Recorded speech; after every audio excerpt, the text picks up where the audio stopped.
지난주에 제가 전도에 미련한, 하나님의 미련한 것, 전도라고 그랬어요. 하나님의 미련한 것, 전도. 사랑하는 성도 여러분, 2023년도 하나님의 미련함, 그 전도를 통해서 모든 사람이 구원하기를 기뻐하신다고 그랬어요. 여러분 잘 기억하셔서 2023년도 여러분 꼭 구원할 영혼들 하나씩 구원하셔서 여러분 하나님의 기뻐하심을 얻을 수 있는 이 한 해가 되시기를 간절히 바랍니다. 자, 오늘은 예수님이 빌립과 나다나엘을 제자로 삼으시는 과정 속에서 이 나다나엘에 관한 얘기를 한번 해보려고 그래요. 미국 한 좋은 여러분이 잘 익히 알고 있는 예화가 하나 있어요. 미국의 유슬레이 대학에서 유클레 대학의 한 의과대학 교수가 의학 공부를 다 마치고 현장으로 나가는 졸업생들에게 마지막 수업을 하게 됐어요. 학생이 교수들에게 이런 질문을 던졌어요. 여러분, 한 가정이 있는데 한 가정의 아버지가 매독균에 걸려 있습니다. 그 어머니는 폐결핵 환자입니다. 근데 이 부부에게는 네 아들이 있는데 네 아들 중에 첫째 아들은 매독균으로 인해서 장님이 되었고, 둘째 아들은 사망했고, 셋째 아들은 기모거리가 되었고, 넷째 아들은 결핵 환자입니다. 그런데 그 가정 속에서 이 어머니가 또 임신을 했습니다. 그런데 임신을 해서 아이를 낳아야 하는지, 이 아이를 유산시켜야 되는지 상의하기 위해서 병원을 찾아왔는데, 이런 경우에는 어떻게 해야 합니까? 어떻게 해야 됩니까? 아버지는 매독균에 걸려있고, 어머니는 폐결핵 환자고, 큰아들은 장님이고, 둘째는 죽었고, 셋째는 기모거리고, 넷째는 결핵 환자고, 또 아이가 있어. 그랬더니 학생들이 웅성웅성 되더니, 아니 부모가 그런 상황이라면 당연히 유산을 시켜야 하는 게 맞죠. 그랬어요. 그랬더니 교수가 학생들을 향해서 매우 진지한 표정을 지으면서 방금 자네들은 베토벤을 죽였네, 이렇게 대답하더라는 거예요. 자네들은 지금 방금 베토벤을 죽였다. 세계적인 음악가 악성 베토벤, 바로 그런 환경에서 태어났다라는 거예요. 아버지는 매독 환자고, 어머니는 폐결핵 환자고, 형제들은 모두 중병에 걸렸고 죽기도 하고, 베토벤도 역시 나중에 기모거리가 됐어요. 그런 가운데서 57년 동안 작곡 활동을 하면서 불후의 명곡을 남겼어요. 여러분, 이 이야기는 올 우리들의 편견과 고정관념이 얼마나 어리석고 잘못된 결과를 만들 수 있는가를 보여주는 좋은 예예요. 여러분, 편견이라는 것, 사람과 사건을 공정하게 보지 못하고 한쪽으로 치우쳐 생각하는 것, 편견이지요. 여러분, 때때로 우리가 가지고 있는 작은 생각, 좁은 지식, 그 다음에 내 경험만을 가지고 한쪽으로 치우쳐서 사람과 사건을 판단할 때가 있어요. 그런 판단이 때로는 맞을 수도 있지만 대개는 그릇된 결과를 낳게 되지요. 그런데 문제는 뭐냐? 우리가 편견을 가지고 문제에 접근하고 있다는 사실을 알지 못한다는 거예요. 내가 편견을 가지고 이 사건과 이 문제와 사람을 대하고 있다는 것을 자기 자신조차도 모르고 있다는 거예요. 이 사회에 가지고 있는 가장 큰 문제 하나예요. 사람과 사람을 만나서 서로 대화하다고 얘기하다 보면 꼭 물어보는 게 있어요. 고향이 어디입니까? 뭐 고향이 어딘 게 뭐 이렇게 중요합니까? 그렇잖아요. 근데 고향을 통해서 왠지 사람들 잘 얘기하다가도 괜히 편견을 가지게 된다는 거예요. 신학교를 졸업하고 제 친구 목사가, 동기 목사가 경상도 사람인데 아주 그 사투리가 심해요. 근데 저희 때는 단독 목회를 해야 되니까 단독 목회를 찾다가 저 전라도 어느 지방으로 목회를 갔는데, 그 교회 가가지고 얼마 가지 못해서 목회를 그만두고 올라왔어요. 도저히 못하겠더라는 거예요.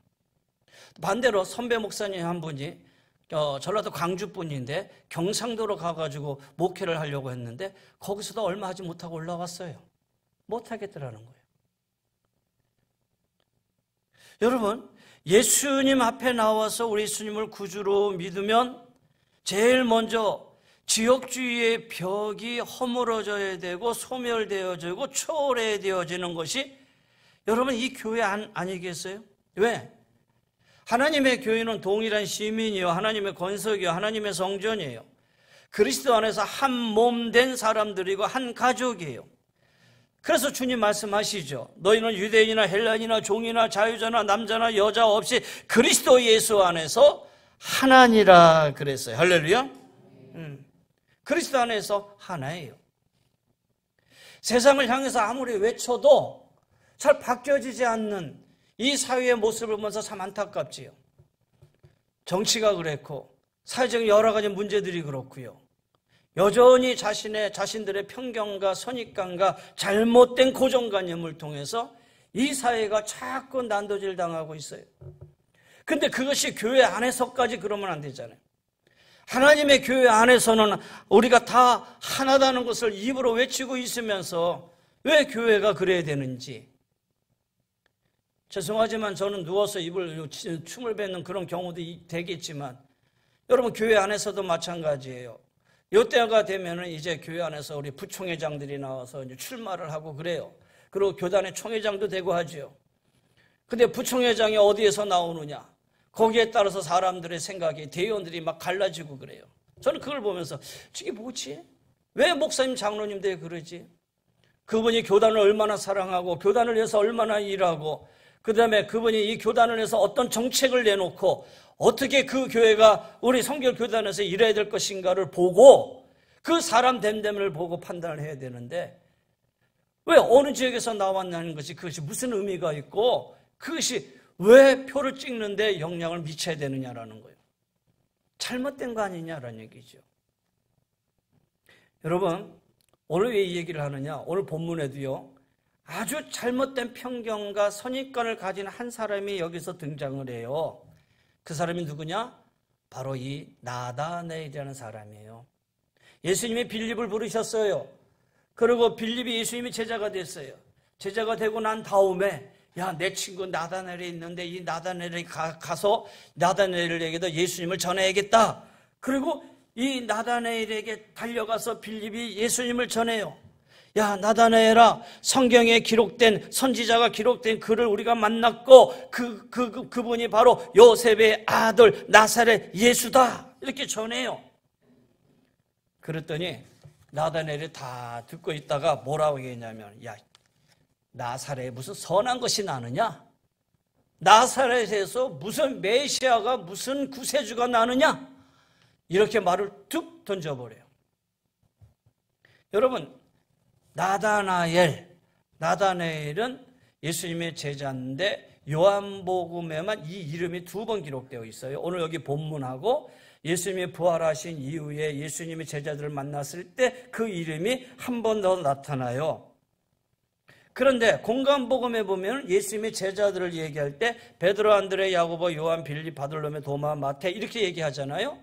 그때 바돌로메의 이름이 없어요. 아니야, 나단의 이름이 없고 무슨 이름으로? 바돌로메라는 이름으로 나와요. 그 바돌로메는 히브리스 표현이죠. 왜냐하면 바라는 말은 누구의 아들이라는 말이에요. 그럼 누구의 아들? 돌로메의 아들이라는 뜻이에요. 예수님이 진흙을 이겨서 눈을 뜨게 한 소경 바디메오 그랬잖아요. 바디메오는 이름이 아니라 누구의 아들? 디메오, 누구의 아들? 디메오의 아들이라는 표현이에요. 그러니까 베드로, 안드레 형제죠. 그 다음에 야고보, 요한 형제죠. 그 다음에 빌립, 그 다음에 바돌로메가 나오는데 잘못하면은 이게 형제로 오인할까봐 빌립하고 그 옆에 이름에 바돌로메, 빌립과 형제가 아니라 돌로메의 아들이다 라는 이름으로 바돌로메 이렇게 표현된 거예요. 근데 그의 원래 이름은 오늘 여기에 있는 나다나엘이다라는 거예요. 나다나엘. 이 나다나엘. 예수님을 지금 만나기도 전에 선입감을 가지고 있고 편견을 가지고 있고 그리고 판단하는 아주 강한 그런 사람 중에 하나였어요. 빌립이 예수님을 성경에 기록된 선지자들이 말한 그분이 나사렛 예수야 그랬더니 무슨 나사렛에서 무슨 메시아가 나오냐? 아주 지역적인 편견을 강하게 가지고 있어요. 나사렛 갈릴리 지방의 한 마을로서 아주 낙후된 지역이에요. 사투리가 아주 심해요.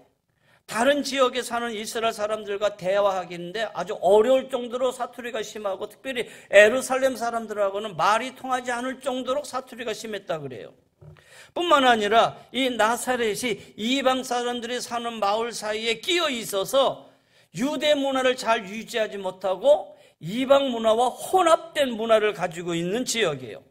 그래서 예루살렘 사람들은 이 나사렛 사람들을 반쪽 유대인이라고 그랬고, 나사렛 사람들도 자기들이 유대인이라고 하는 긍지를 가지지 못하고 살아가고 있는 사람들이었어요. 그래서 나사렛이라고 하는 이 지명은 탈무드나 미드라슈나 역사학자 조세푸스 같은 이 사람들의 글에 단 한 번도 이 나사렛이라는 지명이 나오지를 않을 만큼 작은 동네고 이스라엘에서 전혀 관심이 없는 그런 지역이다라는 거예요. 그러니까 이 바돌로메가 나사렛에서 무슨 선한 것이 날 수 있느냐라는 이 말은, 야, 메시아 정도라면 어디서 나와야 돼? 아니, 저 예루살렘 정도에서 나와야지. 아니, 예루살렘에서 나와야지 무슨 저 나사렛에서 예수 메시아가 나오냐? 나다나엘의 고향은 가나예요. 이 가나로부터 나사렛은 그리 멀지 않는 지역이 있기 때문에 나다나엘이 이 나사렛에 대해서 너무나 잘 알고 있어요. 이 나사렛 지역의 열악한 환경을 이 바돌로메는 잘 알고 있었다라는 거예요.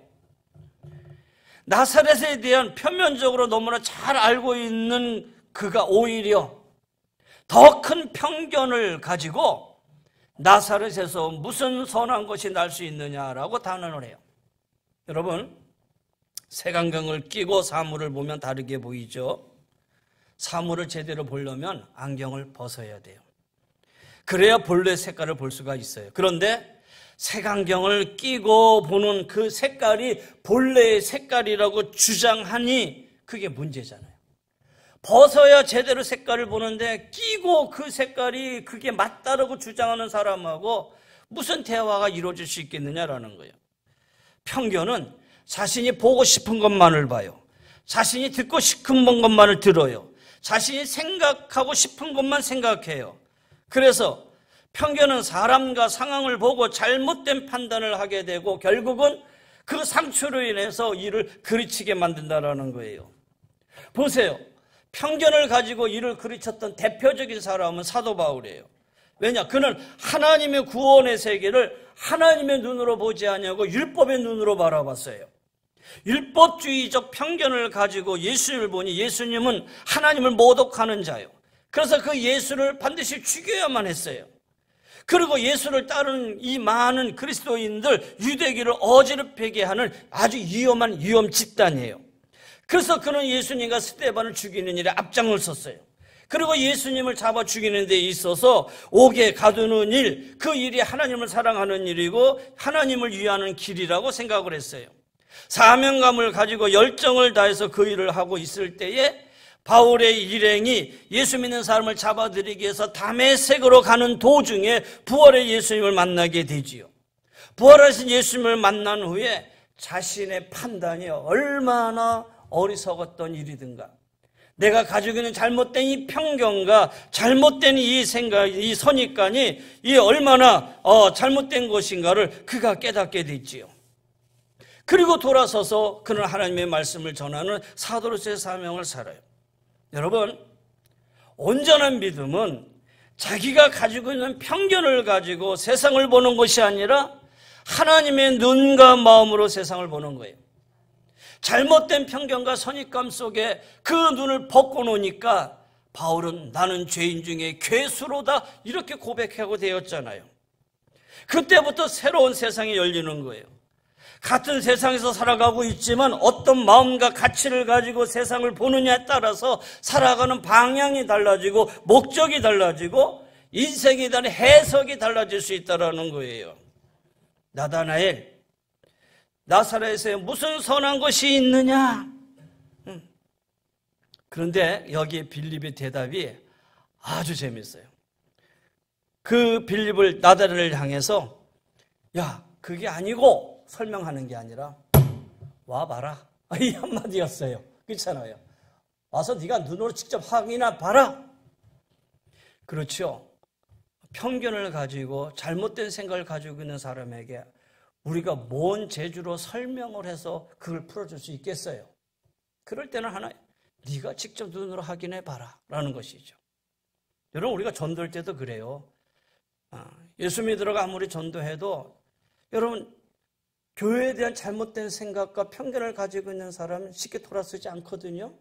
무슨 말로 여러분이 전도하겠어요? 무슨 말로 그분들을 설득할 수 있겠어요?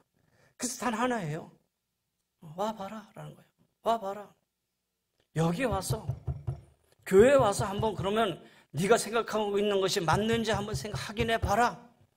그거밖에 대답할 길은 없지요. 그런데 이제 예수님이 이 나다나엘을 보게 됐어요.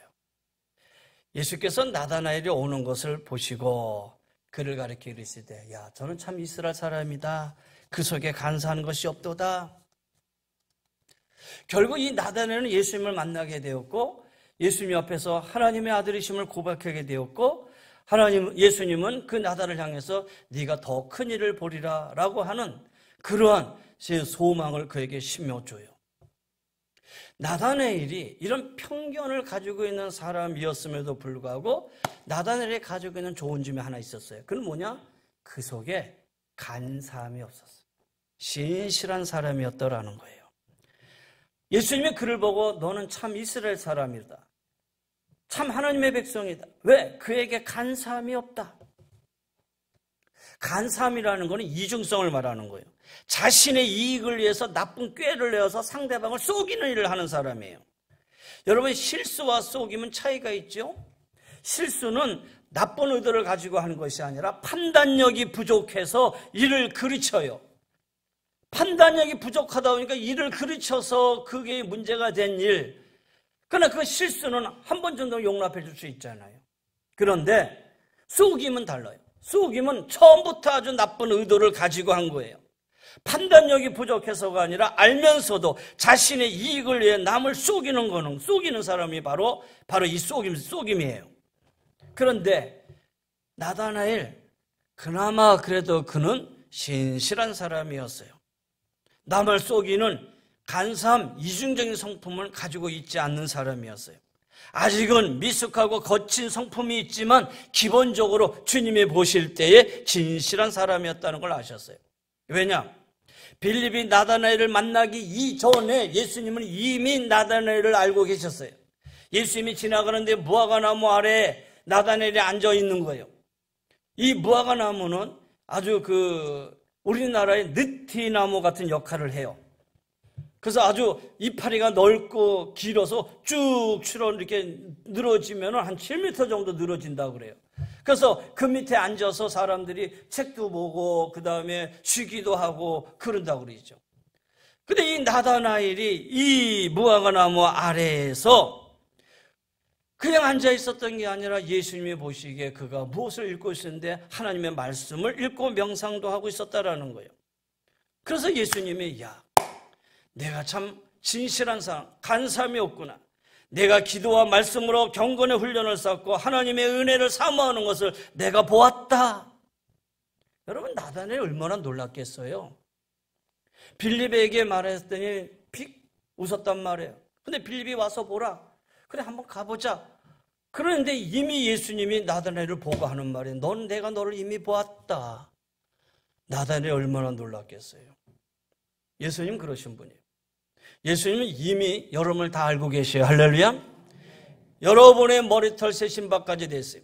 여러분의 앉고 서심을 우리 주님은 다 알고 계신다라는 거예요. 중요한 건 뭐냐? 여러분이 하나님과 사람 앞에 신실한 사람으로 쓰셔야 돼요. 신실한 믿음의 사람으로 서 계셔야 된다라는 거예요. 여러분, 우리의 경건의 훈련이 바르게, 다시 우리 신앙 깊은 곳에 뿌리를 두지 않으면 흔들리잖아요. 뿌리라는 것이 든든해야 그 이파리가 잘 자라고 성장하는 것처럼 뿌리가 썩어버리면 모든 것이 다 썩어버릴 수밖에 없다라는 거예요. 그래서 우리는 눈에 보이는 것보다 보이지 않는 내면이 더 중요한 것이죠. 예수님은 재능과 외모와 다양한 스펙보다 경건 훈련을 통해 하나님을 향한 진실한 믿음을 가지고 있는 사람을 지금도 찾고 계시는 거예요. 드디어 예수님은 이 나다나엘을 예수님의 제자 사도로 선택을 했어요. 왜? 간사함이 없는 그의 진실한 믿음 때문이었다라는 거예요. 자, 오늘 여러분의 믿음을 보세요. 여러분의 믿음은 어떤 믿음이십니까? 간사함이 없는 진실한 믿음의 모습입니까? 우리의 믿음의 모습이 다니엘처럼 간사함이 없는 믿음이 되어서 하나님의 부르심 앞에 서고 하나님이 주시는 거룩한 꿈과 축복 가운데 서서 나아갈 수 있는 우리 사랑하는 귀한 성도님들이 다 되시기를 바랍니다. 예수님을 만나서 자신의 생각이 바뀌어졌어요. 편견이 사라졌어요. 선입관이 다 무너졌어요. 오히려 주님이 주시는 그 말씀 앞에 새로운 곳을 향해 달려나갈 수 있는 진실한 믿음의 사람이 되었다라는 거예요. 이 나다나엘의 그 다음의 최후는 어떻게 되었느냐? 나다나엘이 이제 사도로 세움을 받고 예수님의 제자로서 있다가 예수님이 체포되어지자 다른 제자들과 같이 도망했어요. 그런데 그 후 예수님이 부활하신 후에 부활의 주님을 만나고 예수님의 승천을 목격하고 오순절 성령의 충만을 받고 난 다음에 이제 이 나다나엘은 한 지역에 머물러 있는 자가 아니라 이 지역을 벗어나서 세계 선교를 담당하는 자. 성경에는 기록되어 있지 않지만 후에 그의 역사가들을 위해서 그는 저 부르기아, 헤라홀리스, 아르메니아, 인도 그런 데 다니면서 복음을 전파했다고 그래요. 그 중에 우상 숭배가 아주 심한 아르메니아 지방에서 16년간 전도하다가 바벨론의 왕 아스티아게스에 의해서 곤봉으로 맞고 살갗이 벗기우고 십자가에서 머리를 떨구고 그렇게 순교를 합니다. 시체는 자루에 넣어 묶여져서 바다에 던져졌다고 그래요. 그게 바로 이 나다나엘의 마지막 순교의 모습이었어요. 자, 사랑하는 성도 여러분, 이제 우리가 말씀을 정리합니다. 하나님의 교회 안에서는 하나입니다. 할렐루야. 편견과 잘못된 선입관으로 사람을 정죄하고 편가르게 해서는 안 돼요. 교회가 이런 일에서 철저히 하나된 모습을 보여줘야 됩니다. 그리고 이 사회를 향해서도 그렇게 하면 안 된다라는 모습을 교회가 친히 앞서서 보여주고 나타내줘야 돼요. 시류에 휩쓸려 아무런 성찰도 없이 무조건적으로 사람을 부정하고 낙인 찍는 지역 혐오증의 노예가 되어서는 안 돼요. 우리는 예수 그리스도의 피로 한 피 바다 한 몸이는 형제 자매들이에요. 그 안에서 우리는 신실한 믿음을 가지셔야 돼요. 이 안에 간사함이 없는, 이중성이 없는 바른 믿음을 가지고 하나님 앞에 인정받는 그런 믿음의 사람이 되어야 돼요. 할렐루야. 그래서 한국교회가, 아니 우리 교회가, 우리 성도님 한 분이 하나님 앞에, 주님 앞에 쓰임받는 귀한 믿음의 사람으로 굳게 서서 나갈 수 있는 우리 사랑하는 귀한 성도님들이 다 되시기를 주의 이름으로 간절히 권면하며 축원합니다. 자, 우리 머리 숙이십시다. 여호와는 내게 복을 주시고 너를 지키시기를 원하며 여호와는 그의 얼굴을 내게 비추사 은혜 베푸시기를 원하며 여호와는 그 얼굴을 내게로 향하여 드사 평강 주시기를 원하노라. 이제는 우리 주 예수 그리스도의 은혜와 우리 하나님의 그 무한하신 사랑하심과 성령의 감화감동 멸려 인도 충만하여 주심이 주님의 사랑 안에서 하나 되어 신실한 믿음으로 주 앞에 나아가기를 원하는 우리 사랑하는 귀한 성도님들 위해, 저희들의 가정 위에, 삶의 터전 위에, 영육의 강건함 위에, 우리 모두 위에 주의 은혜가 영원히 항상 함께하여 주시기를 간절히 축원하옵나이다. 아멘.